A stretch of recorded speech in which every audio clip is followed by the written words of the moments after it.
Hey, and welcome to another episode with All Aware with your host, Nathan Roshan. Today, we have another great episode for you. We have a guest, John Lawyer, coming on the program.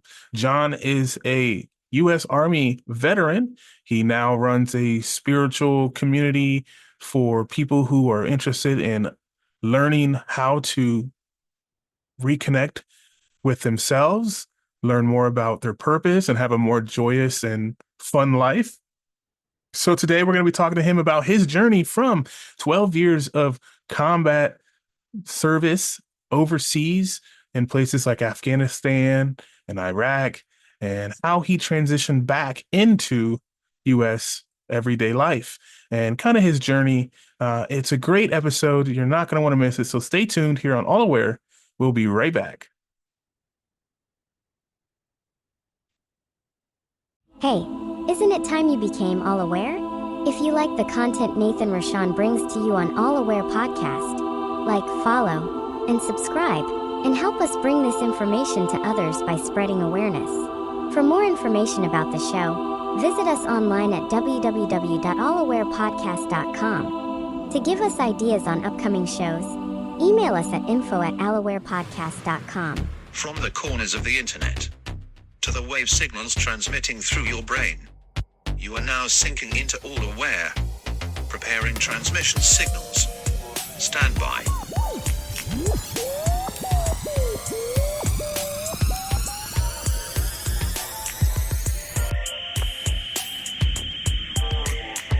Silent scan.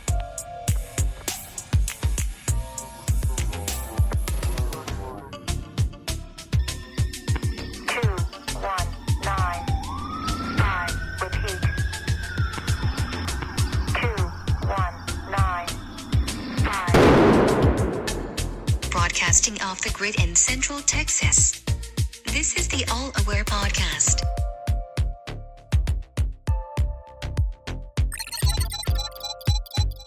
Thank you. Please stand by for your host, Nathan Roshan. Hey, and welcome back to another episode of All Aware. We have a special guest today. John Lawyer is here with us today. John is a military veteran who has returned to this side of life and has kind of had a little bit of a transition. He went from being a soldier to being a spiritual coach. So we're going to get into that. So I think a lot of you guys will find that information he has to share probably pretty entertaining and at least maybe help you out on your journey from to let you know that a lot of times we think that our journeys are kind of unique and that nobody understands what we're going through and things like that. Well, that's not always the case. So we're going to bring him in now. He's here with us, and we're going to get started here with John Lawyer. So, John, are you there? Yeah, I'm here, Nathan. Thanks for having me on. I appreciate it. Hey, yeah, no problem, man. Thank you for coming on to the platform tonight. Really excited to get into your journey. It sounds like you've had a pretty interesting one to say the least. So, if you could just kind of can you give us like a little bit of a background onto kind of how I know you're a spiritual coach now. You run a spiritual community that kind of coaches and uplifts others. Is that right? Yeah, that's right. Yeah, Great. I when I came back from overseas, I was lost for quite a long time, and uh,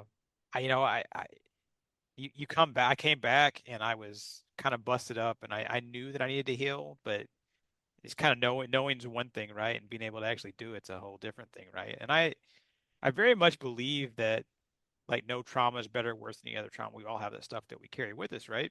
So I Yeah. had my stuff that I had to deal with, and I guess for about 7 years, I came back in 2015. I've been overseas for probably uh the first 12 years out of the first 15 years of my adult life, right? So like Wow. that's all I knew.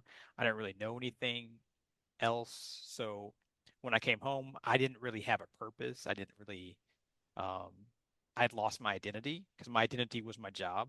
Yeah. It was something that I had done for a long time. I had been working, 80 to 100 hours a week. uh, sometimes more, and Jeez. and I was good at it, um, and so I just kept doing it, and it becomes like an addiction too, and like then there's like all this stuff going around. You got rockets, you got bombs, you got uh planes flying around, helicopters. It's a it was exciting. And so coming home, it was like the kind of the world was in black and white, and I didn't really know what to do. And so I just kind of floated around for 7 years, and eventually I kind of started to see some things that started to kind of uh, where the world just made more sense. It was for me, it was a kind of a sudden thing, and it was about loving kindness and about kind of we're all one. There's like this oneness of everything, Yeah, and that's what changed my life. So that's kind of like the cliff notes of like what led me to like sit in front of you here today. that's awesome. I did see I was reading something online earlier about you, and I know that in your childhood, you said you kind of felt a little like a little awkward. You were really kind, and it just didn't seem like it was making sense. Can you kind of go into a little bit like that about that too? Because I can kind of relate personally. I think I had a very similar kind of outlook too.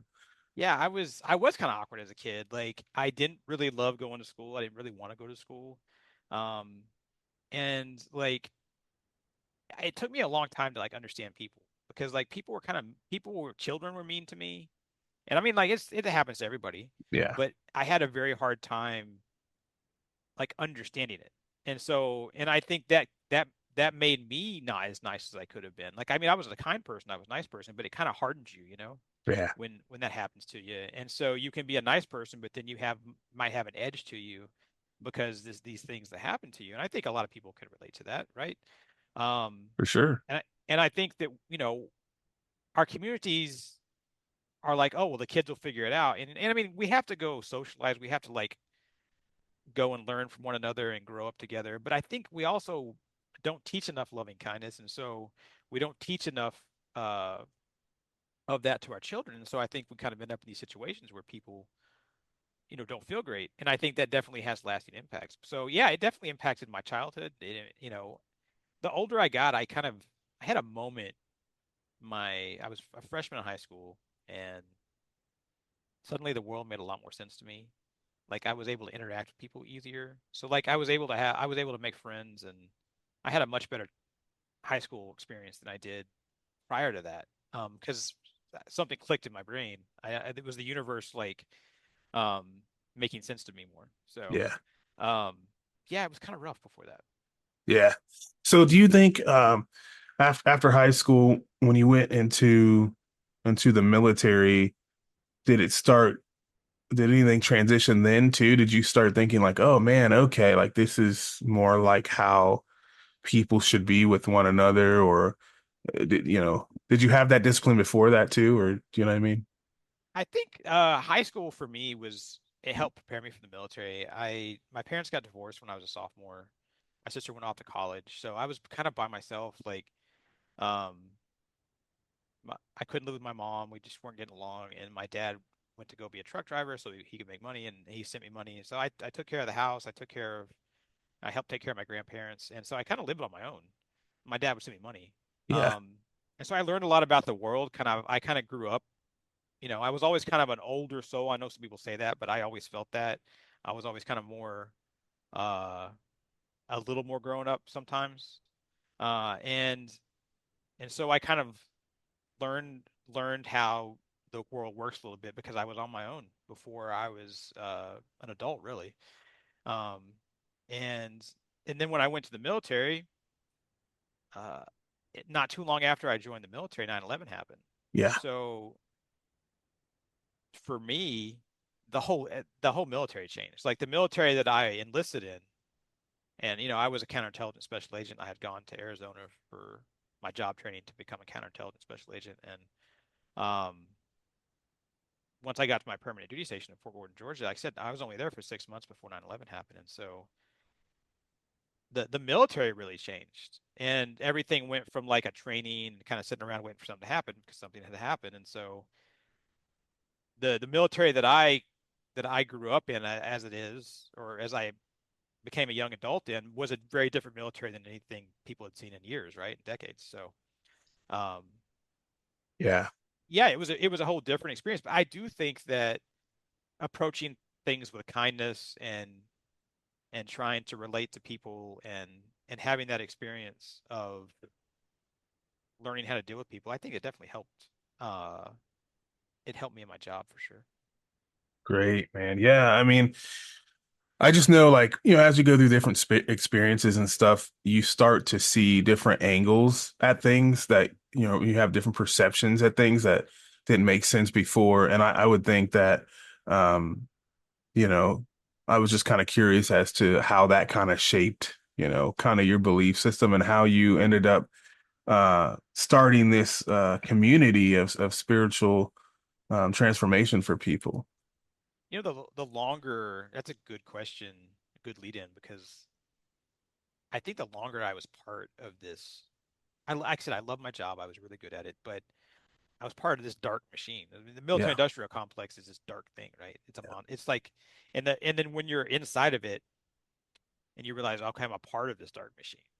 Like I'm, uh, yeah, we're out there trying to keep the country safe. We're trying to keep the world safe, but we're doing some pretty bad things along the way, right? So the longer I was exposed to that, the more the humanity of it all kind of got to me.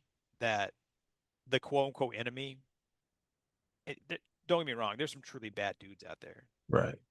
but in general, overall, the enemy that we saw, they were just living their lives, doing what they thought was the best thing that they could do in their life, and that was how they put food on the table and got through life. And so, and it wasn't just that it was the U.S. and Western forces on one side and the enemy on the other side. And you've got all these civilians that are caught in the middle, whole countries of people that don't have a choice in the matter, don't have a say in the matter, that are just victims of circumstance, and that starts to weigh you down. So it's what you're doing to the enemy, it's what you're doing to these innocent civilians that are in the middle, and then you start to see this machine that you're in not just chew up the enemy and chew up innocent people, but you see it chew up yourself, you see it chew up your friends, and you see the toll that it takes on communities of people like our units that we had, like, because they're pretty close knit. You start to see your brothers and sisters in arms, um, have mental health difficulties. Some we've seen people obviously die, um, and that whole thing, and then the system that you support and love, it doesn't always love you back, right? Like the smallest thing, the smallest, they'll just spit you out and say, well, we'll get the next person. So, Yeah. you give your life, you give all this energy and time, and then they just kind of like throw you out when they're done with you. So, I know there's things out there to take care of us, like the VA and there's stuff like that, but it's still a system that just uses people up. Yeah. Yeah, I kind of saw that. So just a little bit about me back. So, and I actually joined the army in 2001. Did split op through high school. Yeah. And unfortunately, I didn't make it very far. I didn't make it really past MEPS. I think I went to a drill or so because I had just like a little dumb underlying condition that really didn't Yeah. matter. But it was pre 9/11 to that. It was probably just maybe 4 or 5 months before that. Yeah, same So time frame as me. Yeah. yeah, yeah. So they disqualified me based on that and said, well, sorry, we can't, help you out or whatever. We appreciate your, patriotism and stuff. But so I ended up just going the college route. So I think in 2003, I had already signed up for college. I was actually assigned to go to the police academy in Southern Ohio. And I remember my I might have been at my mom's house at the time. I think I was working a third shift job or whatever. I was sleeping because I remember my mom. she came up and she was like, "Hey, there's some military guys at in a Humvee out front, and they want you to come out." And I'm like, and I knew right then, I'm like, okay, they're probably calling me back in. This is after 9/11. This is after Right. 9/11, 2001. So I'm like, okay, they're probably need me now, right? So, long story short, we had a conversation. I ended up not doing it because a red flag came up, and I was like, wait a minute. So I wasn't good enough when back then when I Yeah. wanted to do it, and I Yeah. had a poster on my wall that I looked at every night that said, "I want you Yeah. for U.S. Army," and I was excited to go into 31 Bravo, military police. And now all of a sudden I'm good enough. So Yeah. I ended up just continuing college. Yeah. Yeah. It's definitely probably the right decision. Yeah, and now I talk to a lot of guys. A lot of my friends are military, and I talk to them, and similar to kind of what we're talking about. And it's like I think maybe that was supposed to be the path I was supposed to take because when it comes to kind of dealing with those situations, I know I can get kind of crazy, man. I get one track minded, and I just want to complete the mission kind of thing. And I'm like, Yeah. I don't know if I would just long story short, I don't know if I would be here if I ended up doing it because Yeah. Yeah. Yeah. uh, I know the military is definitely not for everyone. In fact, I always say this, I love the army did not love me. So, I always say that. Um, I was definitely not cut out for the military. Like I've always been a bit of a rebel and like I ask why a lot, so I had an extremely difficult time in the military sometimes because, I even like when because I was an enlisted guy, right? So like a captain would come in and be like, I need you to prepare this for the general or whatever. And, I'd be like, well, why? And they'd be like, lawyer, don't ask me why, just do it. I'd be like, but sir, like if you tell me why the general wants it, then I'll be able to better answer the general's question. right. And you'll look better in front of the general. So just tell me why he wants it. Like, um, but man, they hate that question. Why? It was easier Yeah. because I was enlisted for 5 years. And then when my wife and I both got out, she did a very similar job to me. She was an analyst, um, and then we were contractors doing essentially the same mission as civilians. It was a lot easier as a civilian. Um, Yeah. I mean, it's still difficult, but at least you always have that in the back of your mind. If I need to go get on a C-130 and fly home, I can. I can, yeah. And there's a big peace of mind there. Yeah. Yeah, I could definitely see that.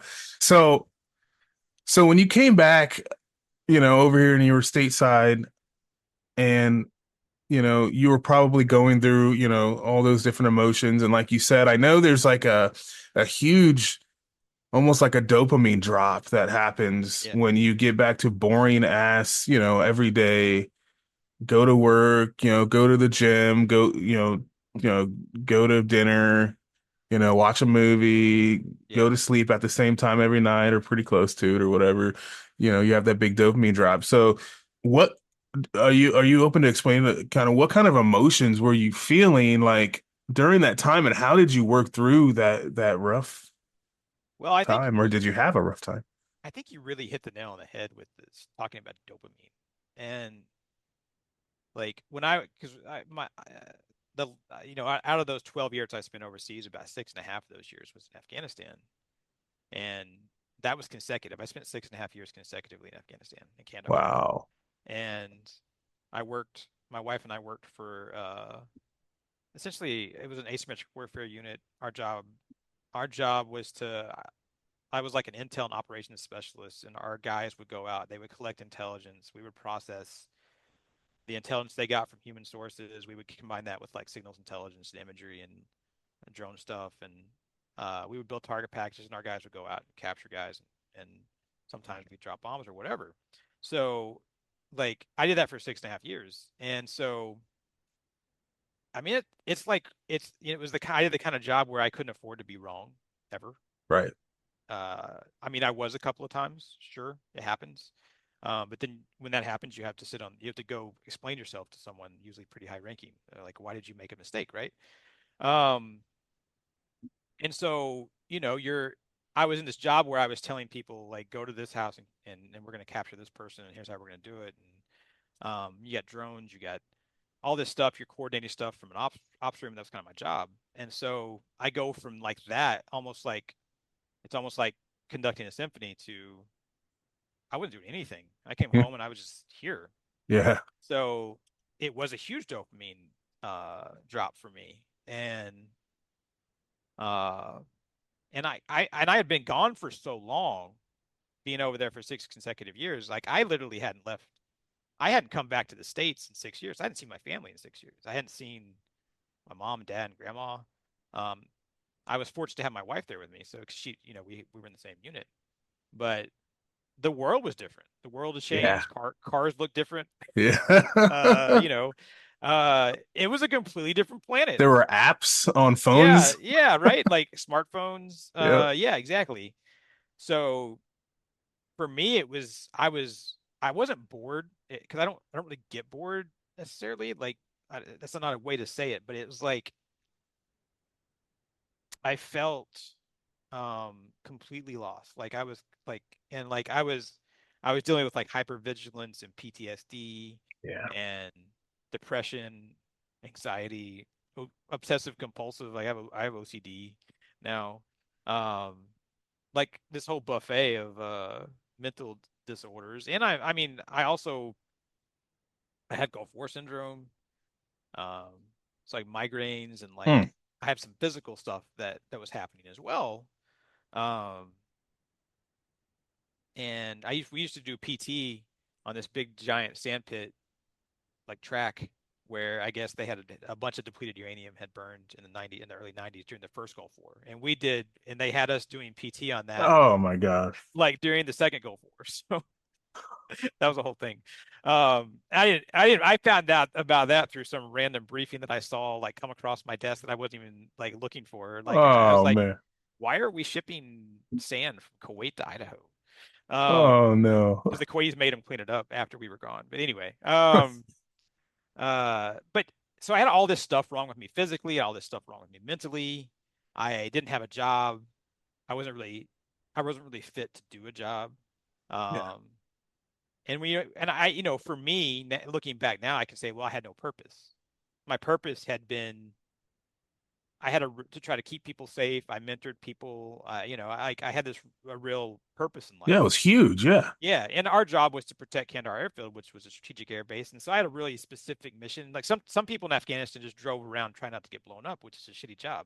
Right. Like I had a good job. I had a very specific job that had a very defined set of goals, and so I went from having all this purpose to having no purpose in life. And I think now looking back, I can say that what my higher purpose is, what our higher purpose is for each individual person is one of the most important things that we can have and do. And so kind of floating along with no purpose was I think kind of like the devastating.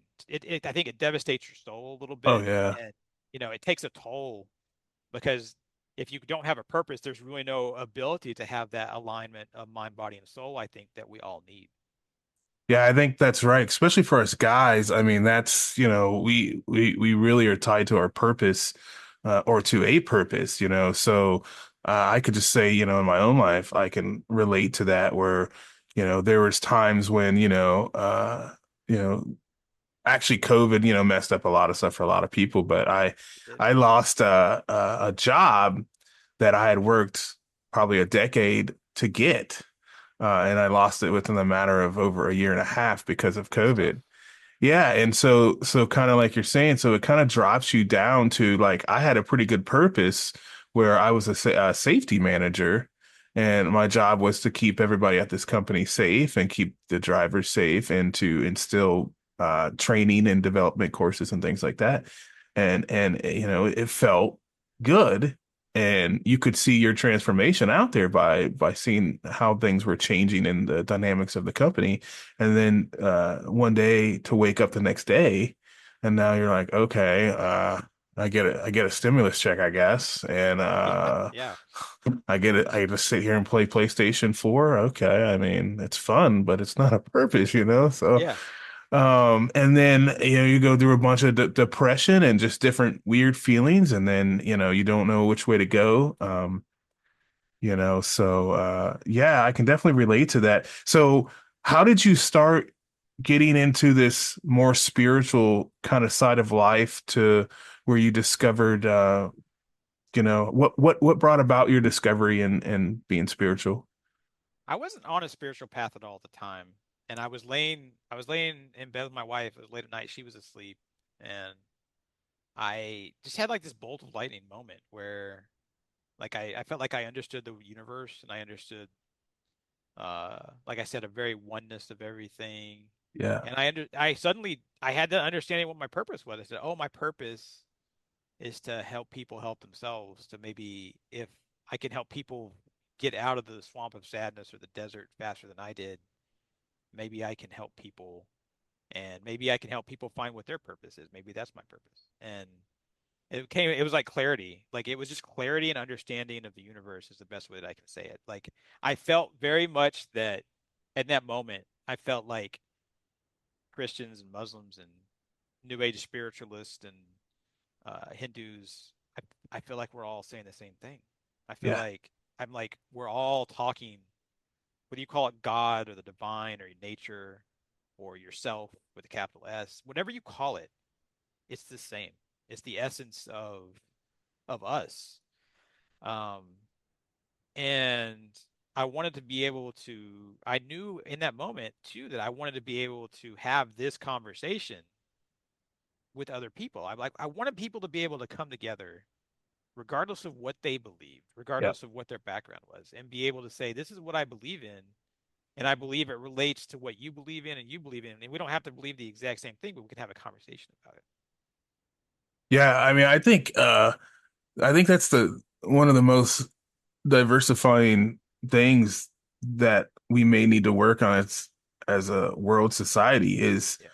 the division of religions because, like you said, in a way, in different perceptions, a lot of the books, a lot of the actual religious teachings are teaching this same thing.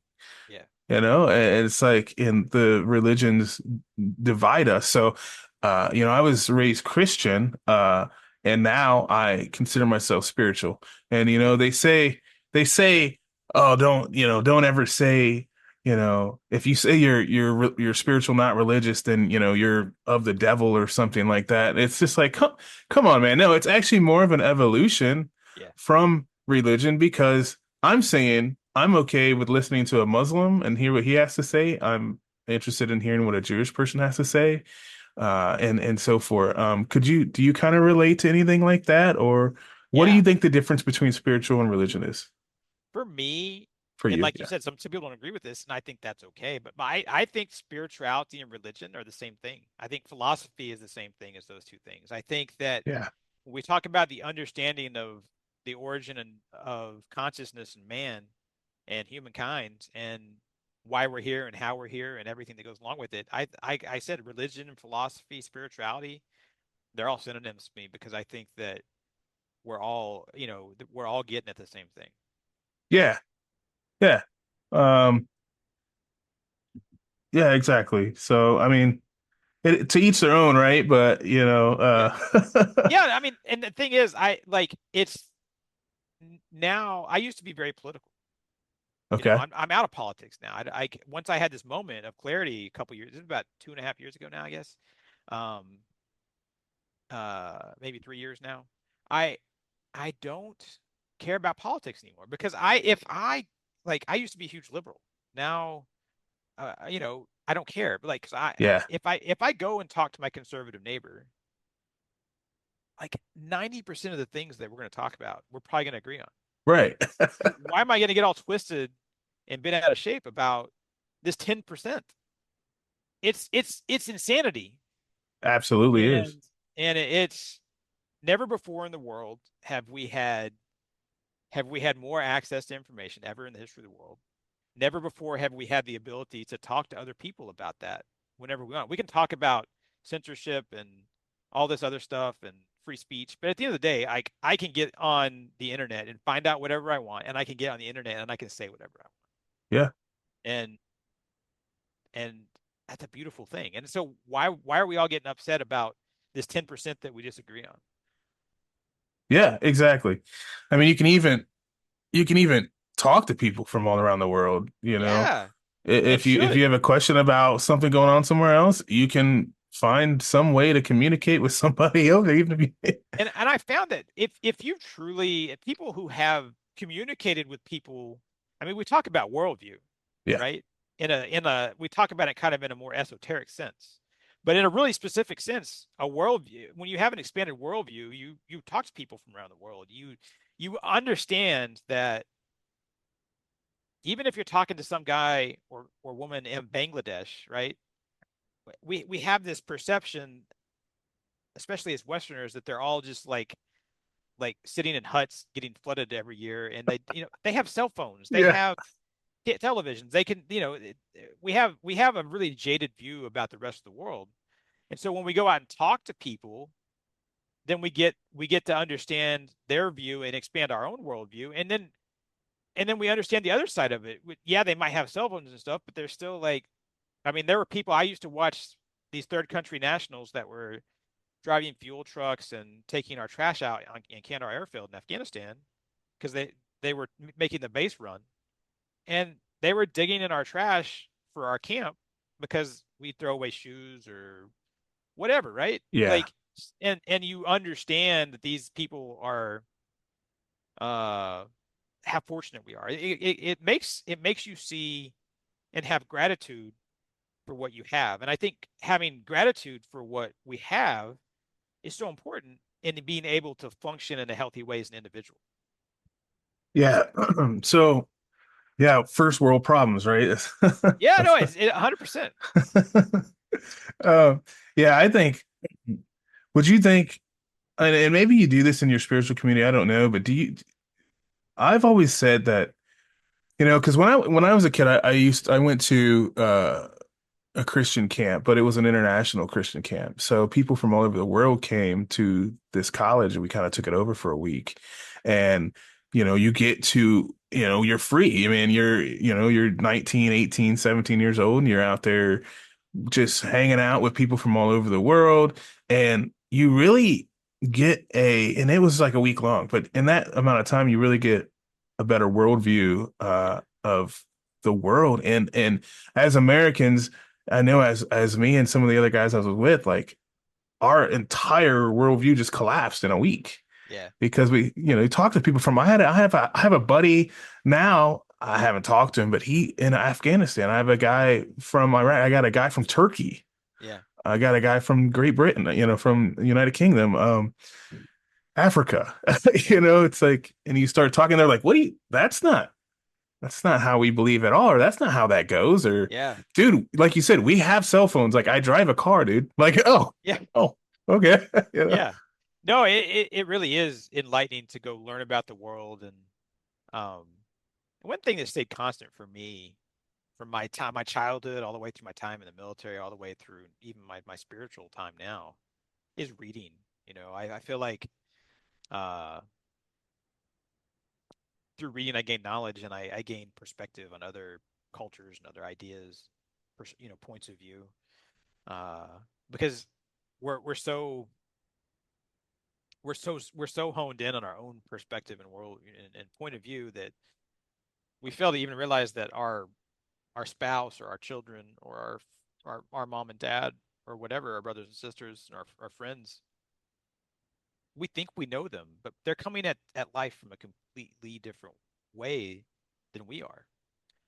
So I feel like the more we can do to try to put ourselves in other people's shoes, the happier the whole world's going to be, because suddenly we're having an understanding that that person that cut us off in traffic is probably having a bad day Yeah. 9 times out of 10. They're probably not on a mission to ruin John Lawyer's life in traffic that day.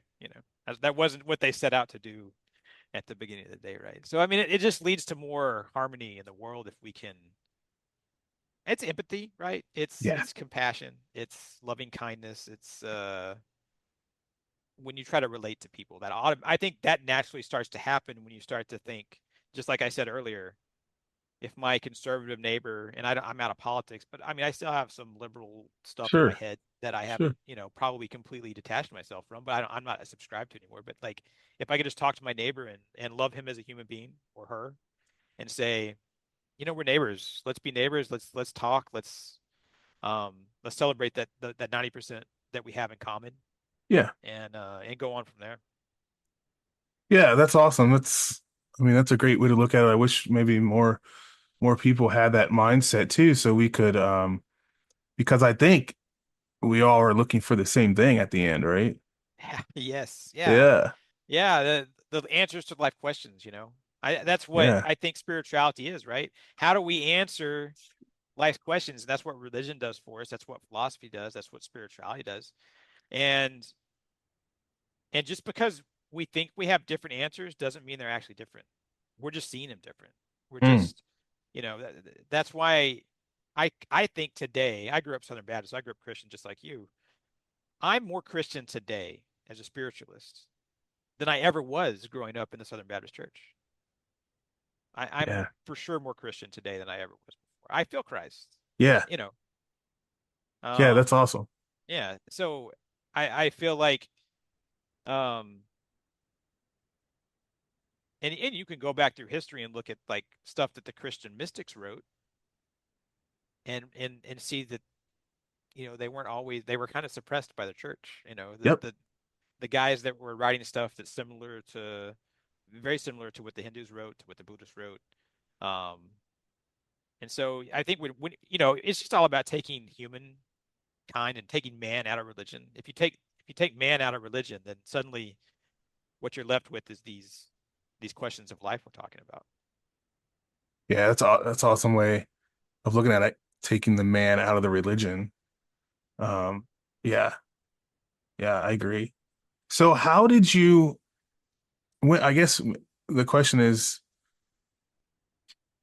how did you decide to start your community? I Uh, knew that I knew that I wanted a place where people could come and have these conversations like you and I are having today. I wanted a place that was open but safe at the same time. yeah, Um, that where there weren't too many rules, but you can't have anarchy, right? So like kind yeah, of like that one rule of like, hey, be kind, be nice. Other than that, there's not that many rules, yeah, because like we should just be able to talk, And I wanted to do that. So I said to myself, how do I make this happen? You know, and for me, that was like, okay, I got to start a nonprofit. I got to figure out what community platform I'm going to use. Like we use Mighty Networks, which is it's got a phone app, and you can be on a browser or whatever, so you can kind of like people can chat with each other. And I wanted a place where people could chat with each other, have like conversations back and forth, where we could post stuff like, hey, have you done intentional movement today? Get out there and walk, get out there and move because it's gonna make you feel better. Or have you tried this meditation today or this affirmation out loud? Simple stuff that can make people feel better, but also give people a platform where they can say, here's what I do that works for me. And oh, well, that works for me too. I'll take this part of what you do and this part of what I do, and I'm gonna combine it, and I'm gonna improve how I live. And it's not just about I want I feel like sometimes we get lost in the sauce with spirituality. We get a yeah, little I like the woo part of spirituality. They call it the woo, yeah, the esoteric side. I love it. yeah, But then there's that practical side of most of us aren't going to go live in the foothills of the Himalayas and live in a monastery. So, short of that, how do I take that woo and that esoteric side of spirituality, and how do I live it practically in my daily life so that I'm having a better life for myself, in my job, with my spouse, my kids, my friends, and I'm happy. Am I happier? Am I more joyful in my life? So to answer all those questions, I created a platform and tried to create a place where that's possible, where people could help each other, where I could help people. I became a certified coach, and um, it's been it's been an educational experience for me. I mean, and then you've got to go out there and tell people about it. So there was that aspect of it. So there was a lot that has gone into it. But since this is my purpose, if I feel like I'm living my purpose, then it makes each day worth it because I'm enjoying the journey versus like being like too tangled up in what the destination is going to be. yeah. What would you say to a person who who may be out there is kind of confused, the world and specifically in our country right now with our media and different things, it's just so confusing and there's so much bashing and negativity and all this stuff.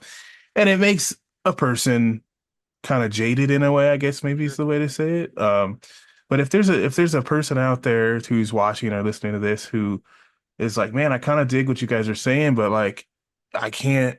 It's not happening for me. Like, I can't get these negative thoughts out of my mind or whatever. That. Do you have any kind of insight into anything like that where somebody could do if they're trying to start a journey of self-discovery? Really? Yeah.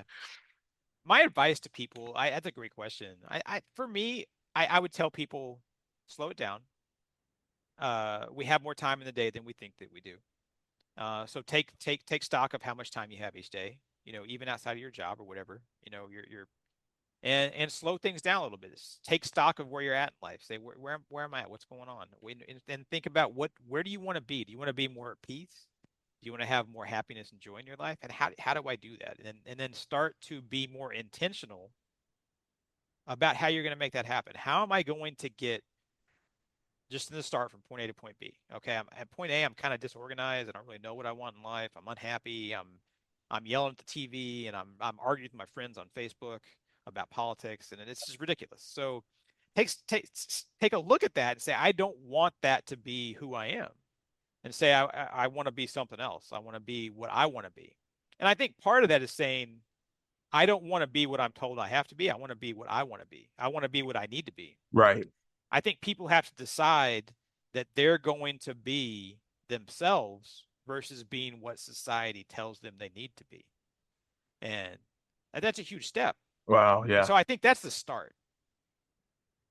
Yeah. That's a great insight. I do see, basically everyone wants to conform to somebody else's Yeah. worldview or way of Yes. life instead of, so you're saying look inside and ask yourself, what do you want to be in life? And then find ways to bring that out, kind of. Yeah, you start to learn once that happens, that process happens, you learn I can write my own story Yeah. instead of living a story that someone else has written for me. I think that's a good way to talk about it. And so you have to decide, you have to make the decision to write your story. You have to say, I'm going to do this. And it's a little bit disconcerting. It's a little bit it could be a little bit confusing because we're really kind of put on this conveyor belt and told to just stay on it. Yeah. And that Yeah. conveyor belt's not going anywhere. Yeah. The conveyor belt that society puts us on is not going to take us anywhere. It can be warm at times. We got our Netflix, we got our Apple Music, or whatever, Spotify. We're it's all right, it's fine. But there's more out there. Yeah. If and just because you decide to get off the conveyor belt and write your own story doesn't mean that you still can't watch Netflix or listen to your music or whatever or be yourself. It's just that you're going to be more aware and more intentional about how you're living your life each day so that you become who you need and want to be. And you're going to be happier. You're going to feel better and you're going to have alignment of mind, body, and soul, which is what it's about. I mean, we've got our mind, you know, and it's very active, sometimes overactive. You know, Yeah. we've got our body and we got to take care of our body. We got to sleep right. We got to eat right. We got to take care of ourselves. We've got to move, move every day. And then there's our soul, our spirit, and we got to take care of that as well. And if we can align those three things, and then, like I said, it doesn't have to be, we don't have to you don't have to dress a certain way. You don't have to chant things if you don't want. It can be whatever it is you make it. And that's kind of scary. Oh, I can believe anything. Yeah, you can believe in what works for you. If it's Yeah. Hinduism that works best for you, or New Age spirituality, or uh, Christianity or Christian mysticism, or whatever it is, uh, that's okay. Whether you call it reflection or prayer or uh, meditation, whatever we call that quiet time for ourselves, that's a good place to start. But these are things that we have to decide that we're going to do.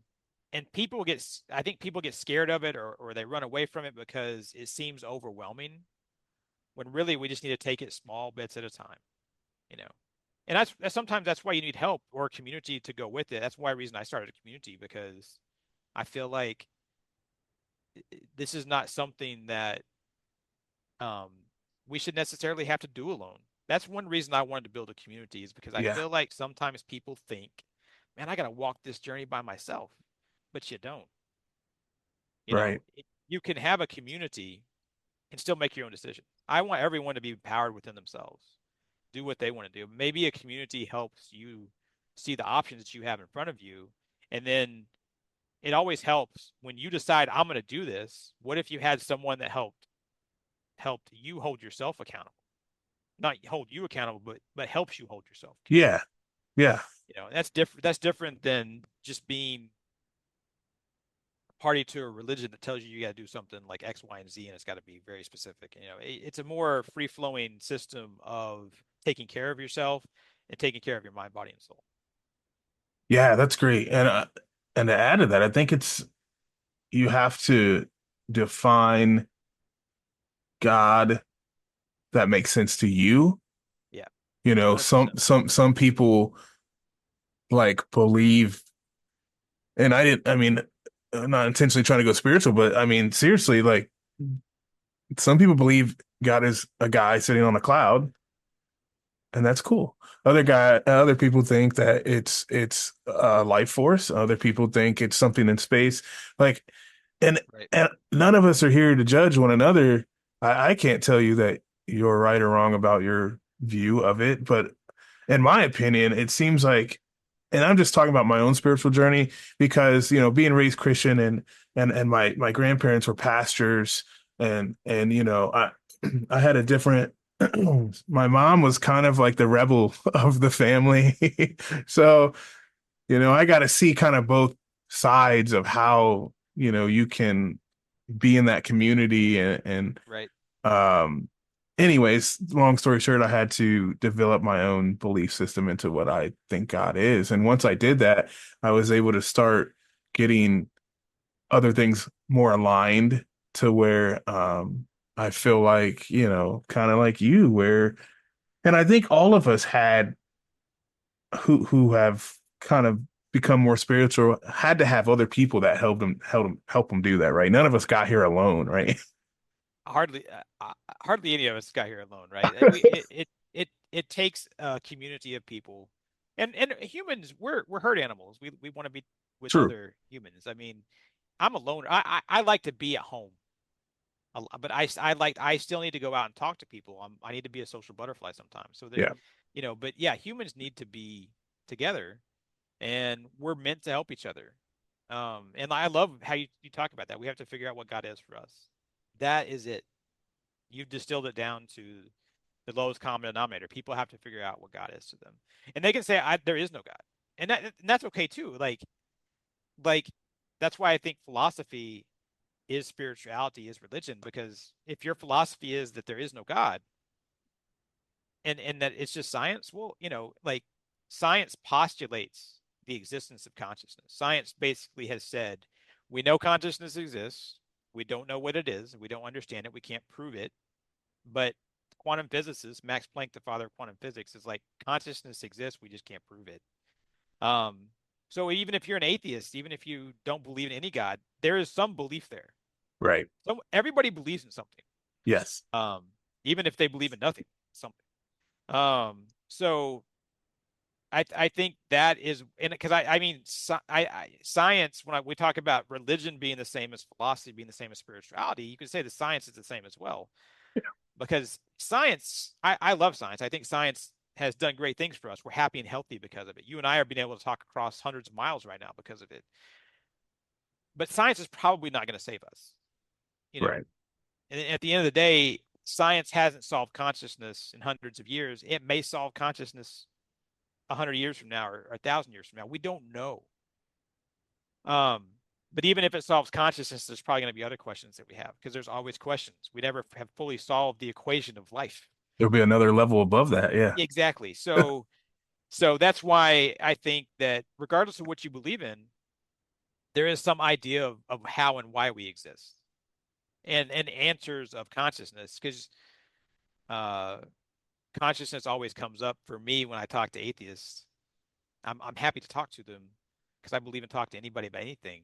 And consciousness is always something that I would like to have an answer to, because it's a science question. It's not. This is not just an esoteric, spiritual, or religious question. This is a science question. How does science solve consciousness? Um, so yeah, I think what is God to me is a great way to say it. Awesome. So if anybody wanted to get involved in your community, John, how would they do it? Do you do one-on-one sessions with people, or if they want to kind of know more about your community, how do they get involved with that? Sure. I do one-on-one coaching, spiritual coaching. And we also have a community that's just a monthly membership, and it's kind of like I said, it's on a platform. You have an app, we have an app, we have you can get to it on Internet Explorer, or Firefox, or Chrome, or whatever. And it's kishar.org, KISHAR.org. And we have monthly membership. We have individual one-on-one coaching.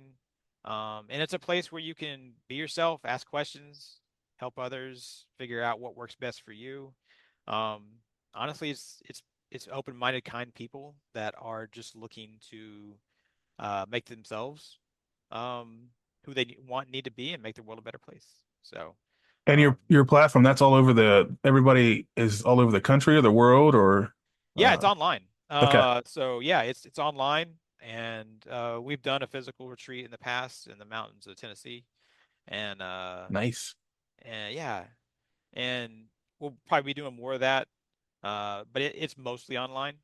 And we have weekly video roundtables where we talk about spirituality, we talk about questions about religion, or a lot of the stuff you and I were talking about today. And Nice. so yeah, people can come get involved, and it's a place that I think will help people with alignment of mind, body, and soul. Honestly, they'll probably end up healthier and happier. So Heck yeah, that's what it's all about, man. yeah. Oh, is there anything else before we close out here that you kind of want to get across to the audience that maybe we didn't touch on? I always say at the end, if I haven't said it during a show, like at the end of the day, um, each individual person out there, you're the most important thing. If you don't take care of yourself first, you can't take care of your spouse, your children, or your friends. You got to take care of yourself before anything else. And if you don't, it's that whole putting on the oxygen mask uh, in an airplane before you put on the person next to you. You got to take care of yourself first. And so I would encourage people to go out there and take care of themselves. Man, I'm so glad you said that because that's very important. And I know there's a lot of shame that goes around when people talk about helping themselves. Yeah. We've all been told at some point, well, like you need to help others, Yes. and helping yourself is selfish, and it's a bad, it maybe 0.1% of the time that's a correct Yeah. logic, but most of the time it's not, because like you were saying, you kind of have to help yourself first before you can Yeah. help others. The only way to do that is to take care of yourself first, like you said. So I'm so glad you brought that up at the end, man. I really appreciate that. And I really thank you, John, for coming on the program today and giving us your time Yeah. and experiences and stuff, man. And I'd love to do it again sometime in the future, man. So Yeah, Nathan, I appreciate your time so much. I love your show. You're a great host. Thank you. thanks, man. All right, John. Well, you have a good day, rest of your day, and we'll be in touch, man. If you guys want to get involved with his community, John, I'm sorry, can you say one more time with that? Yeah, kishar.org, KISHAR.org. Keyshard.org. So hit him up. All right, guys, thanks. And for another episode of All Aware, I am Nathan Rashawn, and you are all aware. Good night. See you, John. All right. Thanks, buddy. Take it easy.